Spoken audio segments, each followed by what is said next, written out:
بسم اللہ الرحمن الرحیم۔ محترم سامعین و ناظرین، آج ہم ایک مرتبہ پھر اپنے درس خلاصہ تفسیر قرآن کے اندر حاضر ہیں۔ اس ویڈیو کے اندر پارہ نمبر 27 کے مضامین کا خلاصہ پیش کیا جائے گا۔ 26ویں پارے کے آخر میں حضرت ابراہیم علیہ السلام کے پاس فرشتوں کے بشری شکل میں آنے کا قصہ مذکور ہے کہ اس میں پھر انہوں نے آپ کو اولاد کی بشارت بھی دی۔ تو اس کے بعد اب اس پارے کے یعنی 27ویں پارے کے شروع میں وہی قصہ اس کی آگے مزید باتیں بیان کی گئی ہیں کہ حضرت ابراہیم علیہ السلام کے پاس آنے والے اجنبی انسان نہیں بلکہ وہ بشری شکل میں فرشتے تھے۔ تو حضرت ابراہیم علیہ السلام نے ان سے پوچھا کہ آپ کا ارادہ کیا ہے؟ انہوں نے کہا کہ ہم مجرموں کی ایک قوم کی طرف بھیجے گئے ہیں تاکہ ان پر مٹی سے پکے ہوئے پتھر برسائیں جو آپ کے رب کے نزدیک حد سے تجاوز کرنے والوں کے لیے نشان زدہ ہیں۔ قوم لوط پر اللہ تبارک و تعالیٰ نے عذاب نازل فرمایا تھا اور اس بستی کے لیے یہ فرشتے آئے تھے، تو اس بستی کو نیست و نابود کر دیا گیا۔ اس کے بعد فرعونیوں پر نازل ہونے والے عذاب کا تذکرہ کیا گیا۔ فرعون اپنی حکومت اور طاقت کی وجہ سے حق سے منہ پھیرتا رہا اور حضرت موسیٰ علیہ السلام کو معاذ اللہ مجنون اور جادوگر قرار دیتا رہا۔ اللہ تبارک و تعالیٰ نے اس کو اور اس کی فوجوں کو سمندر میں غرق کر دیا۔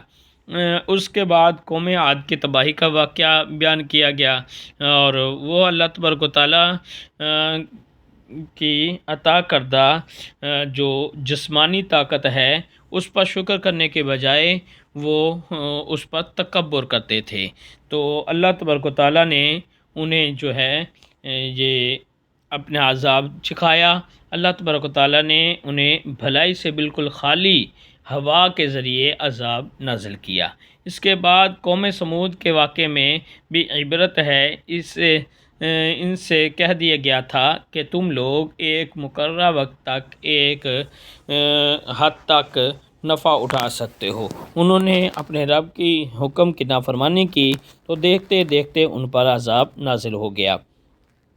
اس کے بعد اللہ تبارک و تعالیٰ نے فرمایا کہ ہم نے ہر چیز کی دو قسمیں بنائی ہیں، جیسے آسمان اور زمین، سورج اور چاند، رات اور دن، خشکی اور تری، گرمی اور سردی، جن اور انسان، روشنی اور تاریکی، ایمان اور کفر، سعادت اور بدبختی، حق اور باطل، نر اور مادہ وغیرہ۔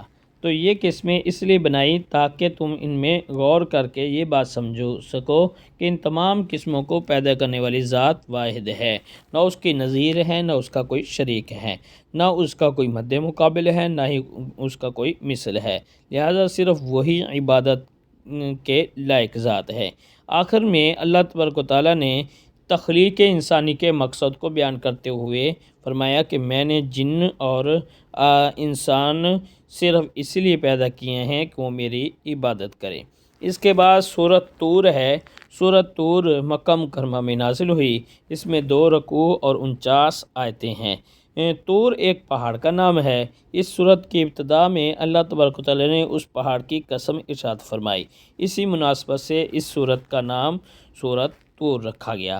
اس سورت کی ابتدا میں اللہ تبارک و تعالیٰ نے 5 چیزوں کی قسم کا ذکر کیا کہ کفار کو جس عذاب کی وعید سنائی گئی ہے وہ قیامت کے دن ان پر ضرور واقع ہوگا۔ اس صورت میں اللہ تبارک و تعالیٰ کے اٹل عذاب کا ذکر ہے۔ جب اس کا فیصلہ ہو جاتا ہے تو اسے کوئی ٹالنے والا نہیں ہے۔ آسمان تھرتھرانے لگتا ہے، پہاڑ بہت تیزی سے چلنے لگتے ہیں، تو یہ اللہ تبارک و تعالیٰ نے اس میں بیان فرمایا۔ اس کے بعد اس بات کا ذکر ہے کہ اہل تقویٰ جنت کی نعمتوں میں اللہ تبارک و تعالیٰ کی عطاؤں سے خوش ہوں گے اور وہ نعمتیں ان کو دی جائیں گی اور ان کا رب ان کو عذاب جہنم سے بچا لے گا۔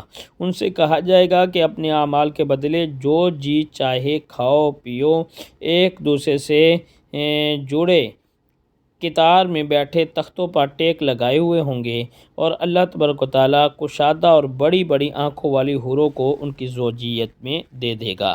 اس کے بعد والی آیات میں یہ واضح طور پہ فرما دیا گیا کہ اہل ایمان کی اولاد نے بھی اگر ایمان اور اعمال صالحہ میں اپنے آباء و اجداد کی پیروی کی ہوگی تو اللہ تبارک و تعالیٰ نیک اعمال کی برکت سے ایمان والوں کے ساتھ ان کی اولاد کو بھی جنت میں ملا دے گا، اور ان کے اپنے نیک اعمال میں بھی کوئی کمی واقع نہیں ہوگی۔ مزید فرمایا کہ ہم انہیں ان کی خواہش کے مطابق پھل اور گوشت عطا کریں گے۔ نیز اہل جنت کو اللہ تبارک و تعالیٰ ایسی پاکیزہ شراب عطا فرمائے گا جس میں نہ سردرد ہوگا اور نہ بےہودگی ہوگی اور نہ بو ہوگی۔ ان کے سامنے چھپے ہوئے موتیوں جیسے خوبصورت اور نفیس خدام ہوں گے۔ اہل جنت ایک دوسرے سے سوالات بھی کریں گے اور کہیں گے کہ ہم لوگ اس اخروی زندگی سے پہلے اپنے گھر والوں اور بچوں کو آخرت کے عذاب سے ڈرایا کرتے تھے، تو ہم پر اللہ تعالیٰ نے ایسا احسان فرمایا کہ ہمیں عذاب سے بچا لیا۔ بے شک وہ بڑا احسان فرمانے والا، رحم فرمانے والا ہے۔ اس کے بعد سورۃ النجم ہے۔ سورۃ النجم جو ہے وہ مکہ مکرمہ میں نازل ہوئی۔ اس سورت میں 3 رکوع اور 62 آیتیں ہیں۔ عربی میں ستارے کو نجم کہتے ہیں، نیز یہ ایک مخصوص ستارے کا نام بھی ہے، اور اللہ تبارک و تعالیٰ نے اس سورت کی پہلی آیت میں النجم کی قسم ارشاد فرمائی ہے۔ اسی مناسبت سے اس سورت کا نام سورۃ النجم رکھا گیا۔ اس سورت کی پہلی 18 آیات میں نبی کریم صلی اللہ علیہ وسلم کے سفر معراج کا بیان ہے، جس میں فرمایا گیا کہ نبی کریم صلی اللہ علیہ وسلم کو اللہ تبارک و تعالیٰ کا قرب خاص حاصل ہوا۔ اللہ تبارک و تعالیٰ نے اپنے محبوب صلی اللہ علیہ وسلم کی طرف جو چاہا وہی فرمائی۔ پھر کافروں کے باطل عقیدوں کا رد فرمایا گیا اور انسانی زندگی کے ضابطے کو بیان کیا گیا۔ انسان کی محنت اور کوشش ہی اس کی زندگی پر اثر انداز ہوتی ہے، اور ہر شخص اپنے کیے کا ذمہ دار ہے۔ آخر میں انتہائی اختصار کے ساتھ سابقہ امتوں کا تذکرہ ہے، اور یہ بات بیان کی گئی کہ قوموں کے عروج اور زوال کا سبب کیا ہے۔ قوم ترقی کرتی ہے یا زوال میں آ جاتی ہے، اس کا سبب کیا ہوتا ہے۔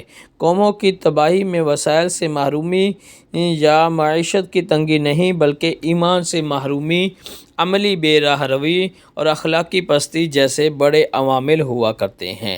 اس کے بعد سورۃ قمر ہے۔ اس سورت میں 3 رکوع اور 55 آیتیں ہیں۔ عربی میں چاند کو قمر کہتے ہیں۔ اس سورت کی پہلی آیت میں چاند کے پھٹ جانے کا بیان کیا گیا ہے۔ اسی مناسبت سے اس سورت کا نام سورۃ القمر ہے۔ اس سورت کے شروع میں اللہ تبارک و تعالیٰ نے فرمایا کہ قیامت قریب آ گئی اور چاند 2 ٹکڑے ہو گیا۔ شق القمر یعنی چاند کا 2 ٹکڑے ہو جانا، یہ سرکار دو عالم صلی اللہ علیہ وآلہ وسلم کا مشہور معجزہ ہے۔ آپ صلی اللہ علیہ وسلم نے انگلی کے اشارے سے چاند کے 2 ٹکڑے کر دیے، لیکن جن کے مقدر میں ہدایت نہ تھی وہ ایمان نہ لائے، اس لیے فرمایا گیا کہ اگر یہ کافر کوئی بھی نشانی دیکھ لیں تو رخ پھیر لیں گے اور کہہ دیں گے کہ یہ تو جادو ہے، پہلے سے چلا آ رہا ہے، معاذ اللہ۔ مشرکین کا یہ کہنا تھا کہ جادو کا اثر آسمان پر نہیں ہوتا، لہٰذا اگر آپ صلی اللہ علیہ وسلم چاند کے 2 ٹکڑے کر دیں تو ہم آپ کے معجزے کو مان لیں گے اور آپ صلی اللہ علیہ وسلم کو نبی تسلیم کر لیں گے۔ مگر وہ اس معجزے کو دیکھ کر بھی کہنے لگے کہ محمد عربی صلی اللہ علیہ وسلم، آپ کا جادو تو اب آسمان پر بھی چلنے لگا، معاذ اللہ۔ اسی صورت مبارکہ میں اللہ تبارک و تعالیٰ نے 4 مرتبہ ارشاد فرمایا کہ ہم نے قرآن مجید کو نصیحت حاصل کرنے کے لیے آسان کر دیا، تو ہے کوئی نصیحت قبول کرنے والا۔ اللہ تبارک و تعالیٰ نے اس میں مختلف قوموں کے حالات ذکر فرمائے ہیں، ایک مختصر اور انوکھے انداز کے اندر۔ یہاں اللہ تبارک و تعالیٰ نے ان قوموں کا، قوم نوح کا، قوم لوط کا، قوم عاد، سمود، ان کا اللہ تبارک و تعالیٰ نے ذکر فرمایا۔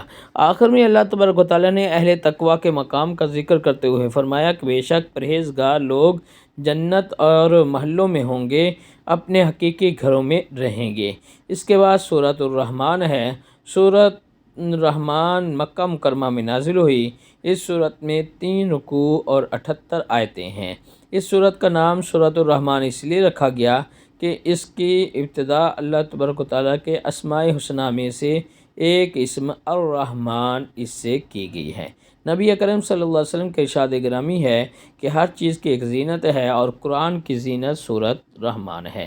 اس سورت کی ابتدا میں اللہ تبارک و تعالیٰ نے اپنی عظیم نعمتوں جیسے قرآن پاک کو نازل کرنے، نبی کریم صلی اللہ علیہ وسلم کو اس کی تعلیم دینے اور آپ صلی اللہ علیہ وسلم کو دنیا آخرت کی تمام چیزوں کی تعلیم دینے کا ذکر فرمایا۔ کفار اور مشرکین مکہ یہ الزام لگایا کرتے تھے کہ محمد عربی صلی اللہ علیہ وسلم کو معاذ اللہ کوئی شخص خفیہ قرآن سکھاتا ہے، تو اس کے جواب میں اس سورت کی ابتدائی آیات نازل ہوئیں کہ وہ رحمان عز و جل ہی ہے جس نے خود اپنے محبوب صلی اللہ علیہ وسلم کو قرآن سکھایا، اسی نے اس کامل انسان کو پیدا فرمایا، اسی نے نبی کریم صلی اللہ علیہ وسلم کو ما کان و ما یکون یعنی جو ہو چکا اور جو ہونے والا ہے اس کا بیان سکھایا۔ اس کے بعد بتایا کہ سورج اور چاند ایک نہایت ہی دقیق نظام کے تحت چل رہے ہیں، پودے اور درخت بھی اللہ تبارک و تعالیٰ کے نظام کے پابند ہیں اور اس کے سامنے سجدہ ریز ہیں۔ اسی نے آسمان کو بلند کیا اور عدل و انصاف کے اظہار کے لیے ترازو کو پیدا کیا۔ اس دنیاوی نعمتوں کے علاوہ اخروی نعمتوں اور عذابوں کا بھی ذکر اس صورت میں کیا گیا ہے۔ آگ کے وہ شعلے اور دھوئیں جن میں سانس لینا مشکل ہو جائے گا، وہ جہنم جس کی ایک چنگاری بھی انسان کو جلانے کے لیے کافی ہوگی۔ دوسری طرف اللہ تبارک و تعالیٰ سے ڈرنے والوں کے لیے شاخوں والے سرسبز باغات کی خوشخبری بھی بیان کی گئی اور ان میں بہتے ہوئے چشموں، ہر قسم کے میووں اور 2 قسموں اور بچھے ہوئے قالینوں کے بیان کو بھی شامل کیا گیا۔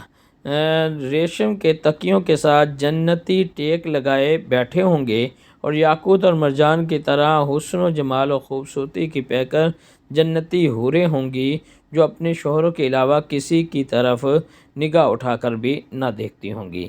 یہ سب کچھ ذکر کرنے کے ساتھ ساتھ ہر آیت کے ساتھ اللہ تبارک و تعالیٰ نے فَبِأَيِّ آلَاءِ رَبِّكُمَا تُكَذِّبَانِ کہ تو تم دونوں یعنی انسان اور جن اپنے رب کی کون کون سی نعمتوں کو جھٹلاؤ گے۔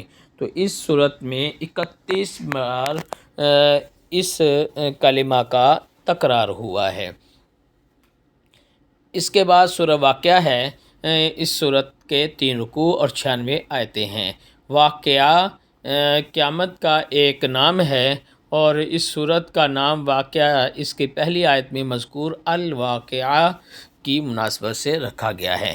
نبی کریم صلی اللہ علیہ وسلم نے ارشاد فرمایا، جو شخص روزانہ رات کے وقت سورہ واقعہ پڑھے تو وہ فاقے سے ہمیشہ محفوظ رہے گا۔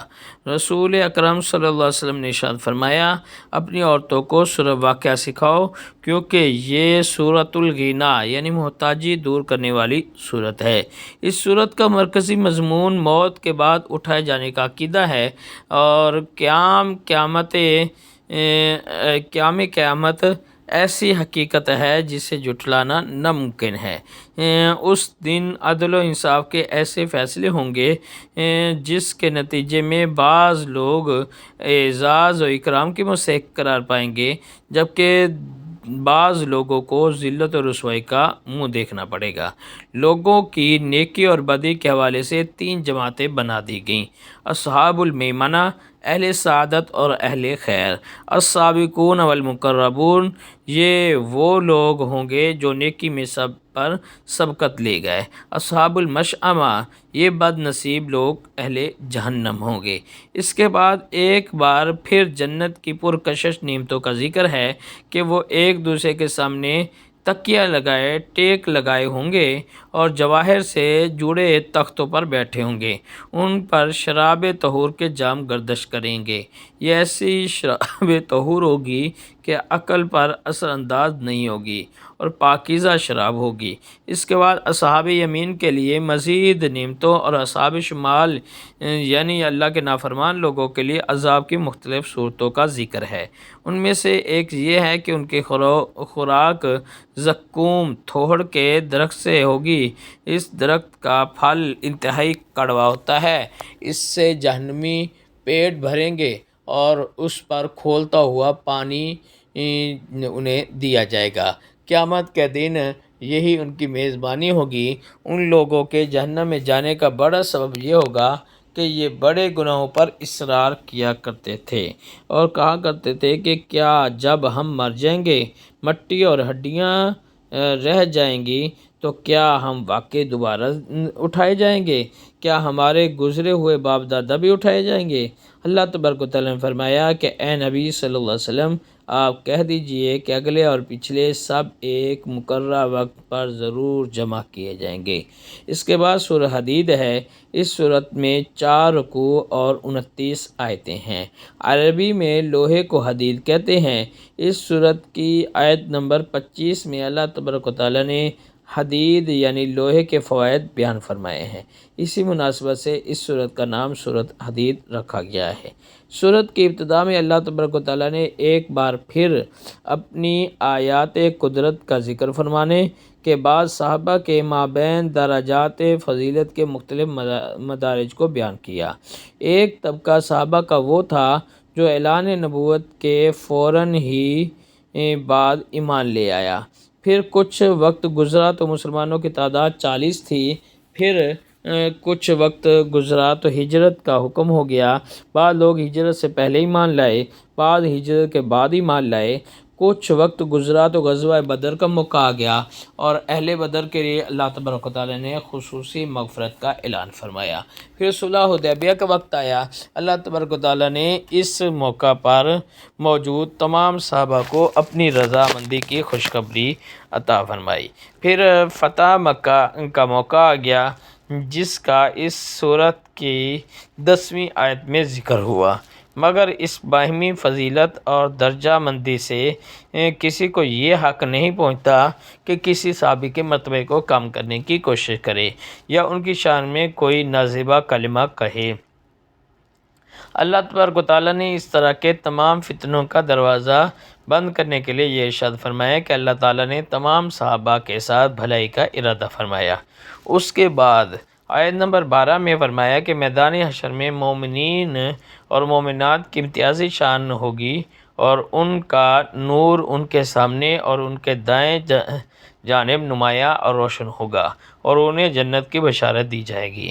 اس کے بعد فرمایا کہ منافقین مرد اور عورتیں مومنوں سے کہیں گے کہ تم ہماری طرف دیکھو، ہم بھی تمہارے نور سے کچھ روشنی حاصل کر لیں، اور ان سے کہا جائے گا کہ تم اپنے پیچھے لوٹ جاؤ، پھر کوئی نور تلاش کرو۔ پھر ان کے درمیان ایک ایسی دیوار حائل کر دی جائے گی جس میں دروازہ ہوگا، ان کے اندرونی حصے میں رحمت ہوگی اور باہر کے جانب عذاب ہوگا۔ اس کے بعد اللہ تبارک و تعالیٰ نے لوہے کے بارے میں فرمایا کہ اپنے اندر بھرپور انسانی منافع لیے ہوئے ہے، اس سے طاقت اور قوت کا اظہار ہوتا ہے۔ یہ طاقت اور قوت اللہ کے دین کی حمایت اور اس کے نفع میں استعمال ہونی چاہیے۔ اس کے بعد انبیاء علیہ السلام کا تذکرہ ہے اور ان کے متبعین اور ان کے پیروکاروں کی صفات اور قیامت میں ان کے لیے اجر عظیم کے وعدے کا ذکر ہے، اور یہ سب اللہ تبارک و تعالیٰ کے فضل اس کی عطا کردہ توفیق سے میسر آ سکتا ہے۔